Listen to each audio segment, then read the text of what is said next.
everyone. How are you? Hi. I want to fix my chair. Hi.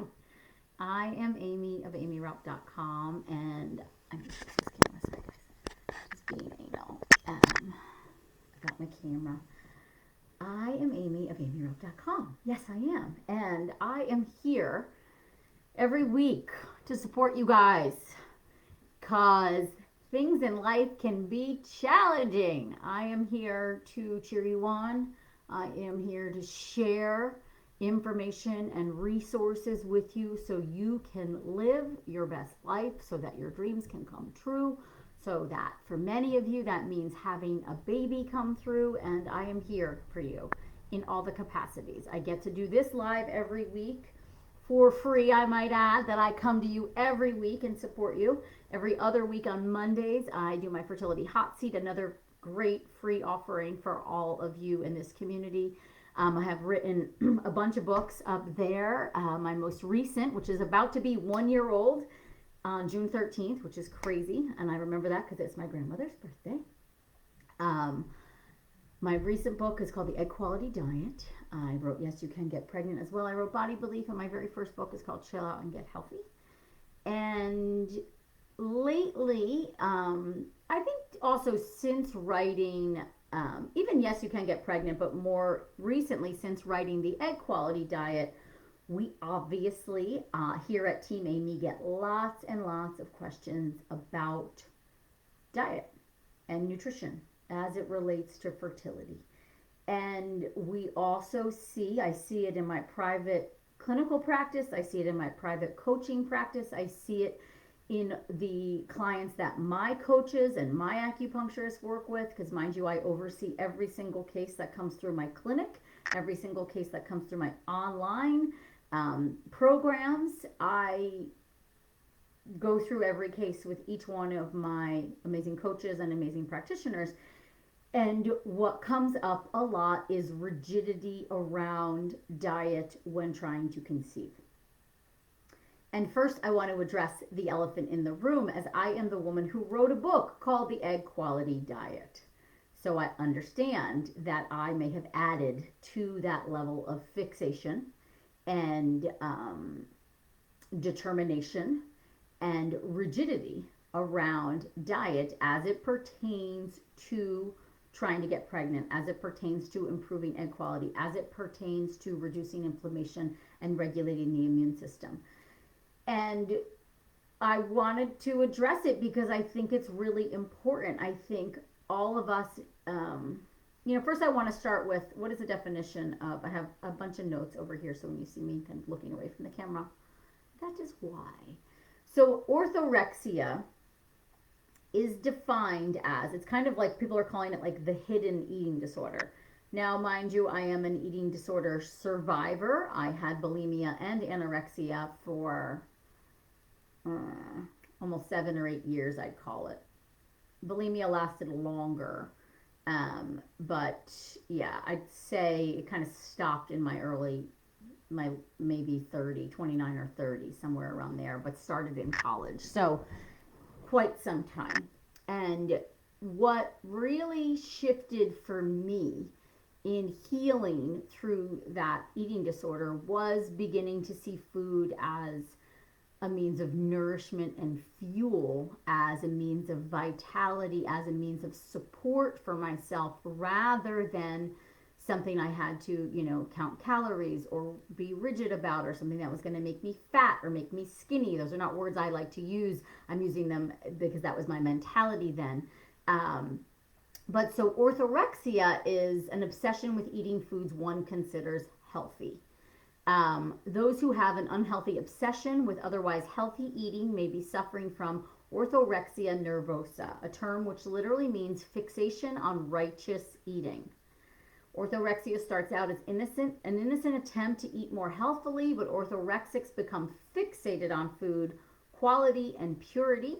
They become consumed with what and how much to eat and how to deal with slip-ups. And I think that last sentence is like what we see the most of.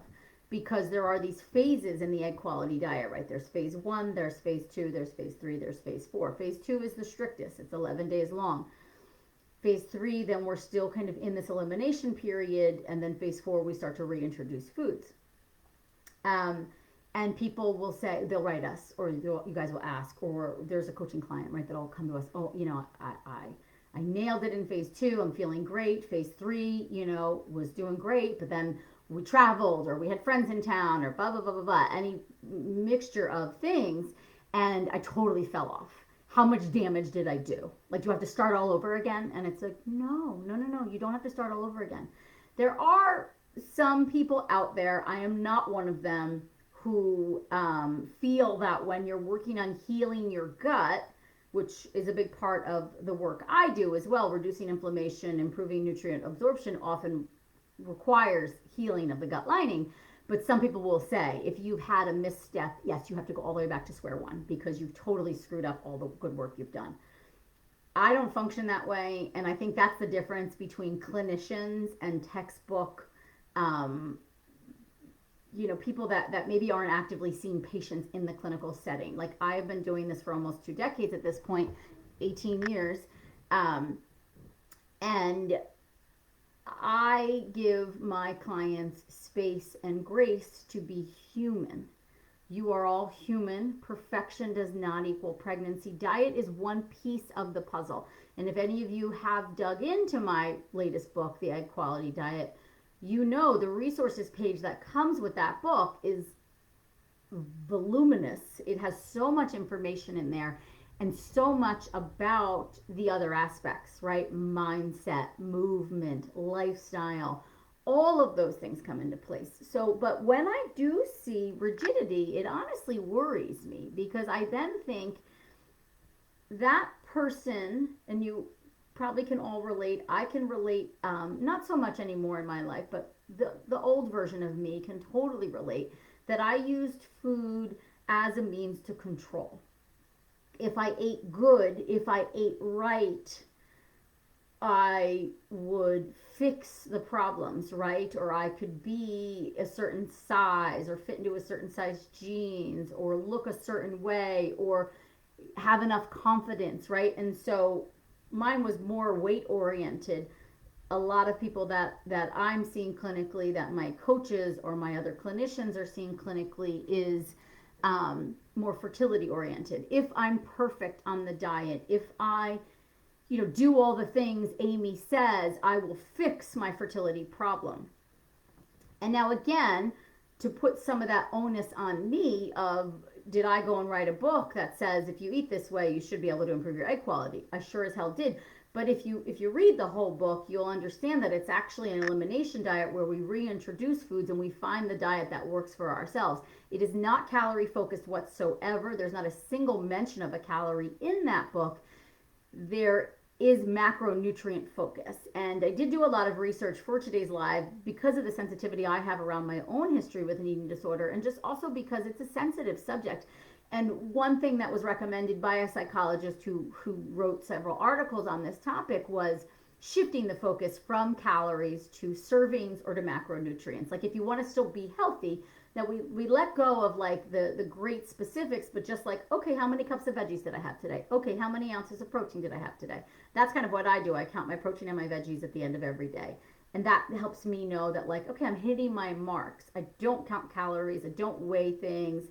I make assumptions. And so what I want for all of you is something similar to that. Like, yes, here's a framework to eat. We all know nourishment supports health and fertility. We all know that. You can read anywhere, anyway, what are the best ways to optimize my fertility and balance my hormones. Food is a primary medicine. We all know that eating clean and avoiding things like sugar, and a lot of times things like processed refined vegetable oils, processed refined grains, processed refined dairy products, or packaged processed foods, that stuff doesn't seem to serve us. But everything in moderation, right? So looking at it as a whole, no one's saying anything different. We're all saying vegetables are the best source of antioxidant. We're all saying fat is really important for fertility and egg quality because cholesterol is the primary precursor hormone to everything else in your body. Cholesterol, choline, feed into everything else. So we're all saying fat, we're all saying vegetables. Some of us are saying more protein than others. Some of us are saying more carbs than others. But my stance, right? But so generally speaking, we know that healthy eating is supportive to our hormones. But when does it become problematic? When are we too rigid? And so I think we're too rigid when the conversation we're having in our head is something like, what's wrong with me? How can I fix it?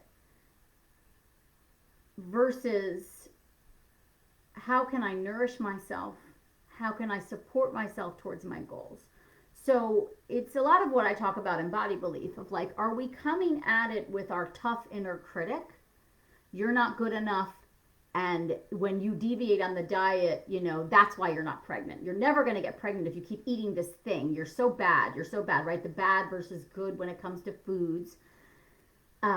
Or so-and-so fixed her endometriosis by doing this specific thing. So that's what I'm going to do, and I'm going to fix myself, right? When you approach it from that mentality of needing to be fixed, that means you are making an assumption that you're broken.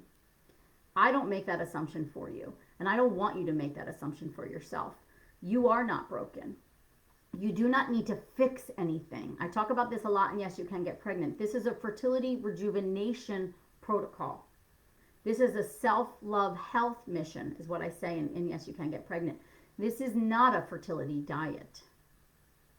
When we start to frame it as a certain diet to achieve a certain goal, we can fall into the obsession and the rigidity. And then with that comes judgment and criticism from ourselves.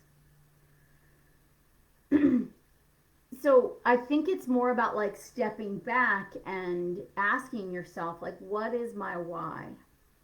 Why am I deciding to follow this prescription, this food style, this eating plan?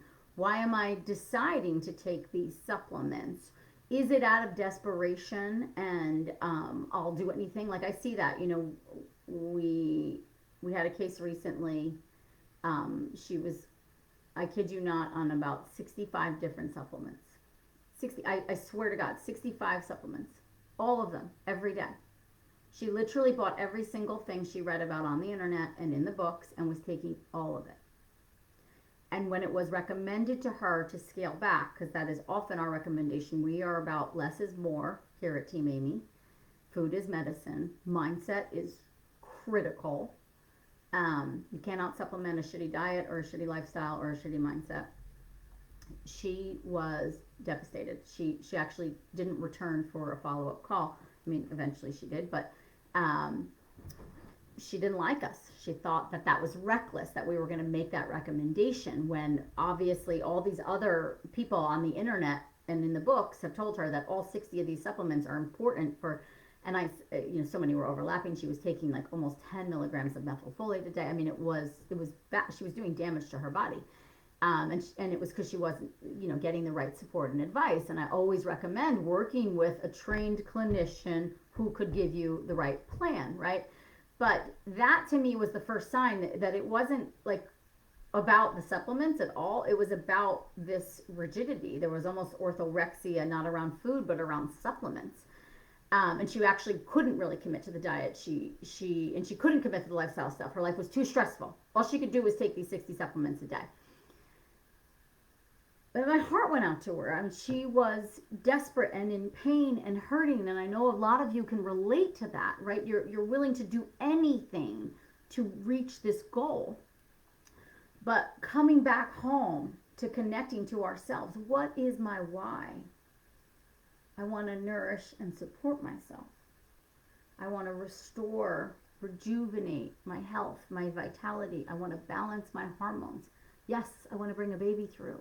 I also want to, in the Yes You Can, in Egg Quality Diet, there's a list of symptoms, right? I want to improve these symptoms, we call them the kinks in your body or your red flags. I want to feel better.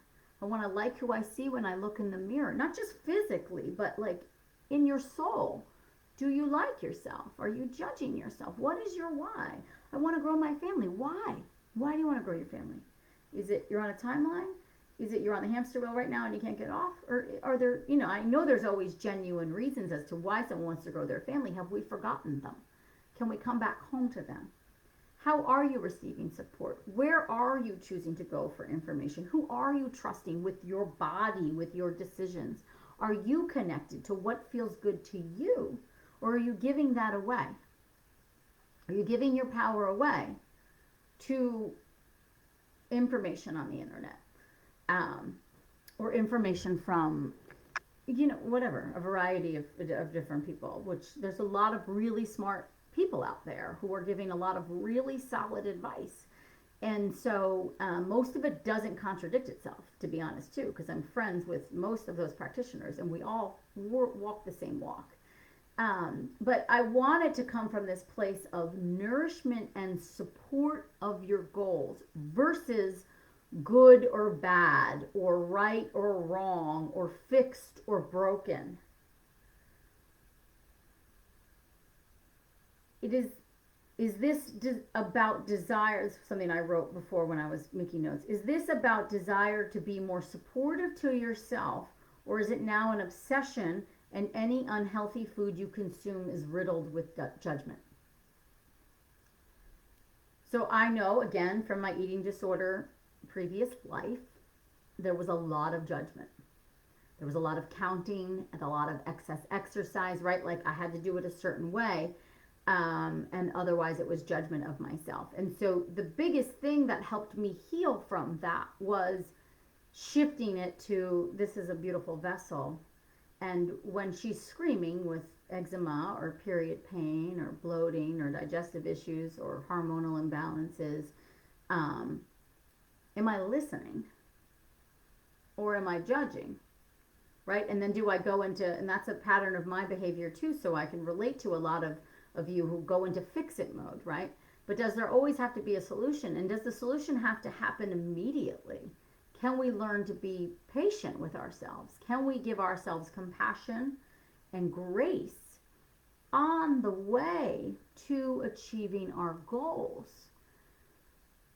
And so I think when we look at food, right, like and again, I'm speaking of myself, so I have one perspective here in a sense, but I do work with a lot of clients, and there's a lot of hiccups around food. It just is. It's food, for some reason in our society, is a great coping mechanism, and a lot of people use it to control things and control outcomes, as are supplements.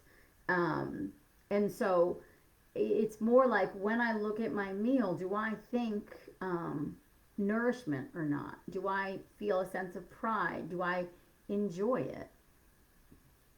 Do I feel creative in the making of it, right?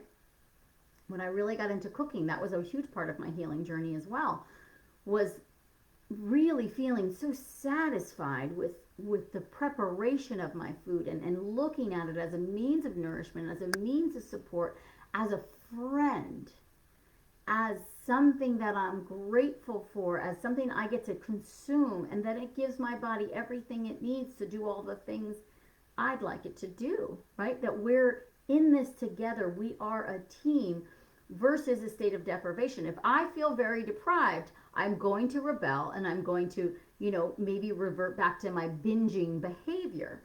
And I'm in touch enough now to know that, right? If it's a super stressful time, I could go back to that behavior a bit, but I'm able to check myself now where I can say to myself, how is this serving you? Does this feel good in this moment? Are you in tune? Like, are you really hungry? Or is it something else that's going on? Then I might pull myself out and try to sneak in a meditation or sneak into a bathroom and have a conversation with myself in the mirror. Like, what is your why? Where are you right now? Okay, I'm eating to soothe because I'm feeling overwhelmed. I'm eating to, stuff my emotions down. I'm feeling empty on the inside, so I want to fill up, right? Whatever it is. But being in touch enough and knowing that food is one means of coping, right? There are so many other strategies too, but What is your why? Coming back home to that. And so for you, is nutrition, is following an eating plan, is reading the egg quality diet and following that, is that feel supportive to your goals? Do you feel proud of that choice? Do you feel satisfied in that choice? Are you seeking pleasure in that choice? Are you excited to learn things and discover things about your body? Are you excited to try something different for your next IVF cycle? What is your why? And then getting tuned into, like, okay, am I getting too fixated on this? Am I no longer able to socialize? I hear that a lot too. Like, Aimee, how do you go out to dinner? You know, I have my safe restaurants, if you will, like, because quality of food is important to me. But like, do I allow myself to deviate at times? Sure. Like, was I at a friend's house over the weekend and I don't know what kind of meat she uses. I ate a hamburger. Yeah, I don't eat the bun because gluten doesn't work well for my body. But like, and did I spin out about that? No, because as I always say, it's frequency and consistency. And was I in a social environment where I was enjoying myself and having fun and doing all these other pleasurable things while consuming that? Yes. Can you allow yourself that same level of grace? And so something else I read that I wanted to share with you. This is from victoriafenton.net, to give credit to the author, Fenton. I don't know who she is, but it just came up in my searches this morning. Another key question to ask to identify whether practices are orthorexic is to think about whether it's actually working. If hand on heart, the practices you obsess about make you feel healthier, more well in yourself, completely secure in your behaviors and choices, and are things that you actually derive pleasure from, then it is possible that even if they are extreme, these are not classifiable as orthorexia. Oh, someone said, I love this. Well, thank you, Carrie. I love it too. I'm going to say that again because I think it's really important. Another key question to ask to identify, so for all of us to identify within ourselves, and to see whether or not it's orthorexia or not, is to think about whether or not what we're doing is actually working. Hand on heart, are the practices you obsess about, I don't love the word obsessed, to be honest. I don't want any of us obsessing, but are the practices that you're very adamant about make you feel healthier, more well in yourself, completely secure in your behaviors and choices, and are things you actually derive pleasure from? Then it is possible to be maybe rigid, or she uses the word extreme, or very steadfast on the diet, on the eating plan. Then possibly it's not orthorexia. And so I feel that way, right? About like certain things I've discovered about myself. Gluten doesn't work for me. Non-organic wine don't work for me, right? Like, so I'm rigid about that stuff. I kind of have to be, otherwise I feel like shit the next several days, right? So it's just what I learned about my body. I have, whenever I do, mom dates or, seeing friends or whatever, and they'll be like, oh, Aimee doesn't eat pizza. And I just make a joke. I'm like, listen, guys, I love pizza. Pizza doesn't love me. I don't ever say, oh, pizza's so unhealthy. Oh my God, the gluten, the dairy, it's terrible for you. Like, good luck. Like, no wonder you have, X, Y, and Z. Never does that cross my mind. It's more like, it doesn't work for my body. You are welcome to eat that. Like, go on with your bad self, right? Like, but I've connected to myself enough to know how it serves me and how it does it, and then to also know when it's okay to make that choice, because sometimes a slice of pizza sounds good. What I ask of you guys in the egg quality diet is, give me those 100 days, which is 3 months. I don't think that's that much period of time that shouldn't create orthorexia. 100 days to learn the diet that works best for you. You are allowed to reintroduce all of these foods. Take them out though, so you know how they feel when you reintroduce them. That's different. We're learning, we're discovering. Some would even say that that's a pleasurable activity, because for me, it's so fun to empower a woman with the knowledge that, like, oh, guess what? Taco night, when you have those refried beans, no wonder your rosacea flares up. You know how empowering that is? Versus she's at the third dermatologist for the third different cream and can't figure out what the fuck is causing her skin to flare up randomly, right? I see that as empowerment. I have just empowered you with amazing knowledge about your body. Oh, you have to rush to the toilet every single day and you're afraid you're going to shit your pants in a public setting? That's empowering, to be able to help solve that problem, to help her understand, or him understand, that equals that. That's empowerment. What you do with it is your decision. And the rigidity comes from then I get pleasure out of feeling good. I don't get pleasure when I make choices that don't support my body and then I don't feel good, right? So looking at it from that perspective and trying to like suss out, and that's perhaps a conversation for another time, of like that desperation with which we come at solving certain problems, right? Like especially the trying to conceive piece, the fertility journey. There's a lot of, it just came up, I was just in my office hours in my private community, and it was a lot of heaviness today in the questions, and it was just like, I've been at this for so long, like when is it ever going to be my turn? I'm trying so hard, this is exhausting. You know, a lot of that heaviness, which is so common, and you know, and that's really where we need to come in and with grace and compassion. And so some of my feedback there was, and I do this in my Ignite program too, if you knew, if someone came down and said to you, you will have the life of your dreams, you will achieve your health goals, whether that's a you know, a healthy pregnancy, you know, within this year or next year, what would you stop doing in your life? What would you change? And I think it's really important to look at that list, because most of my girls, when I really nail them down, they wouldn't go back to their old style of eating because they feel so much better now. They would maybe cut back on supplements a little bit, and maybe they'd be a little looser with their exercise regimen, where, you know, something like that. And maybe they'd have, you know, a weekend night out with their friends and not think about, you know, what to eat, what not to eat, you know. So I think that's a really important thing to begin to look at, of like, where have I closed in on myself and made these rigid rules, and where can I soften them a bit, in the knowing that I will be provided for, that my dreams are allowed to come true, that perfection doesn't have to equal pregnancy. And in fact, I don't think it ever does. When I see that rigidity, it worries me. My goal is to soften that person. That is my goal. Chinese medicine, there's like a diagnosis about that. It's really interesting. And it's the treatment plan is always about softening, we say, the liver. Softening the liver so things can flow more. There's more ease. Where can I be more easeful with myself? So some words that came to me when I was working on my notes today: compassion, kindness, enoughness, healing, flourishing, pleasure, spontaneity, connection to ourselves. I talk about this in Body Belief a lot. The first step, the first pillar of Body Belief, which is healing autoimmunity, reducing inflammation, regulating the immune system, is reconnecting, right? Reconnecting to ourselves. Are you connected to yourself? Are you connected to a community? Do you seek pleasure from that?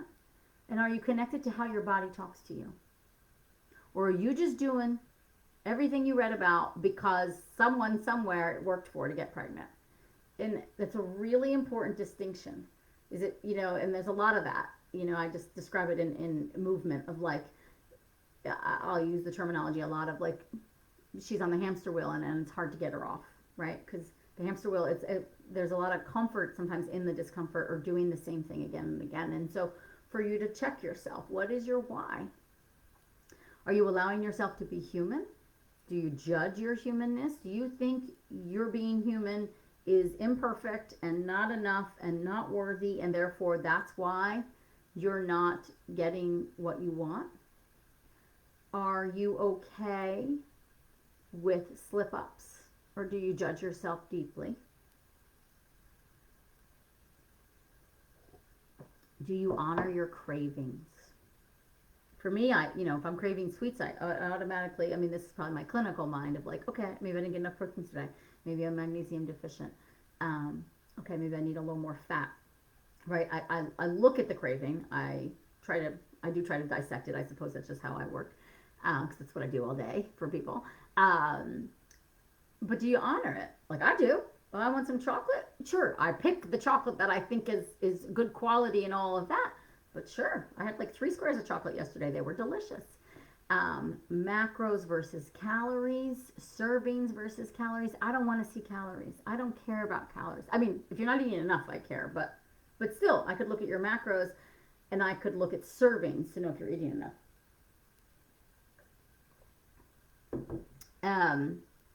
And this was another, I found this, it's like a psychological quiz.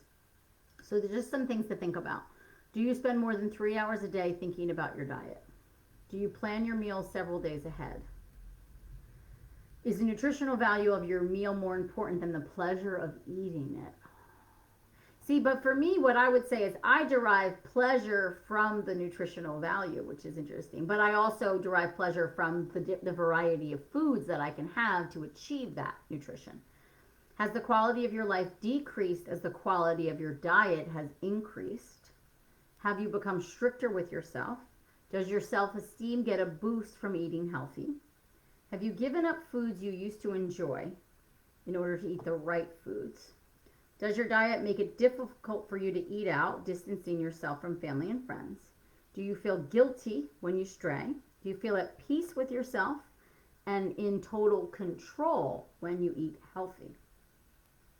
If you said yes to 4 or 5, it's time to relax. If you said yes to all of them, it's full-blown obsession.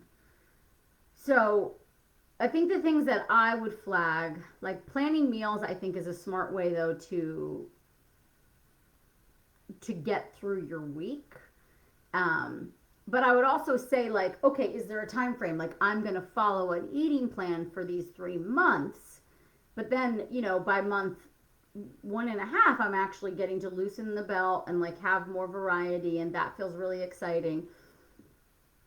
So I think and then the pleasure piece I think is really important, and then the deprivation mindset and the strictness, and then the self-esteem I think is really interesting too, of like, do I feel more, do I feel better about myself because of how I eat? And the right foods versus the wrong foods. I'd rather us look at it as, how does this support me? How do I feel? So when I have clients of mine do a food diary, it's not just I have the time of day, what you ate, but then I have how you felt, feeling physical, emotionally right after eating it, how you felt a few hours later, physically, emotionally, and then tracking a bowel movement for the day. So that way we can get a full picture. Because the feelings part around food is so important, as is the digestion. And then that really helps us understand how the food is making you feel. And then we go from there. Do you feel at peace with yourself? It's a really important one. Or do you use food to control? So I think it's triggering to even have this conversation. I appreciate all of you like sitting here and listening. And I think we're all going to have tendencies towards, in certain days more than others. And just, if in all of this, can we find compassion and grace for ourselves? Can we allow ourselves to not be perfect and still achieve our dreams? Can we allow for slip-ups and know that we won't be punished or we're not worthy of our dreams? I think these are all really important things to think about and consider. And I just want to make sure. Okay, I don't see any comments. Everybody's just taking it all in. Oh, I see comments here, sorry. No comments. I think this conversation is great. I lowered my FSH without having a perfect or puritanical approach to following the egg quality diet. When I deviate, I commit to do better the next meal. I live in a camper, so I lack storage. Yeah, this is definitely not a zero-sum game. Oh, wait. There was a different one. I think, oh, yeah, here's the other one, sorry. Just need to say thank you. I'm a year in recovery from anorexia, which I suffered with for 33 years. Wow, Nikki. I did your fertility reboot course in March or April. My therapist and dietitian couldn't allow me to do the latter part of your egg quality diet plan, mainly liquids, wasn't something I could do, but the part of the plan before that was actually helped teach me how to eat properly. I'll always be grateful to you for that. Oh, Nikki, thank you. I mean, having had, and I'm not going to lie, like sometimes the all broth days will trigger me. I always say it's like that little demon can come back to life somewhere in there. And so what I say to myself is like, if you want to eat, you eat. I always use the example of like when I trained for marathons, which I don't do anymore. I've only run 2 in my life, but the distance days, like the days I had to go out and run like 22 miles, I was like, what in the absolute fuck? But so I would always say to myself, you can stop at any point. You don't have to do all 22. You can walk. Just get out there and give it a shot. And that led me to have the freedom to choose, right? And so I do the same thing with the diet stuff. Like those 11 days, and the 4 days in the middle where we are doing mainly liquids, it's intense. There's a reason I only made it 4 days too, because, you could do weeks of these liquid diets. It doesn't jive with me personally. And it doesn't really jive with Chinese medicine, which is also why. But for me, if I feel hungry or if I have a client I'm working one-on-one with, like you have to keep in mind when I write a book, I have to assume generalization. I have to reach every reader in that sense. I say, okay, you're starving, go eat a meal. And like try to have, a meal from earlier in the week or next week. Go find something in that menu that resonates with you and you go eat it. We don't have to be perfect to achieve the results. It's frequency and consistency. That's the key, guys. This is what I knew today. I had COVID 3 weeks ago and didn't stick to the diet and feeling guilty and haven't been able to restart. Yeah, guilt is shitty, right? Guilt doesn't deserve space in our lives. And so to really think about that, like how does that guilt serve me? How does being hard on myself serve me? And how does it help me achieve my goals, right? You're human. You had COVID, Yeah, when I had COVID, I didn't eat for like 3 days. And then the first thing I ate was like a freaking popsicle. It was a good pop or whatever. I mean, I was just going to eat anything that I craved because I was so sick, right?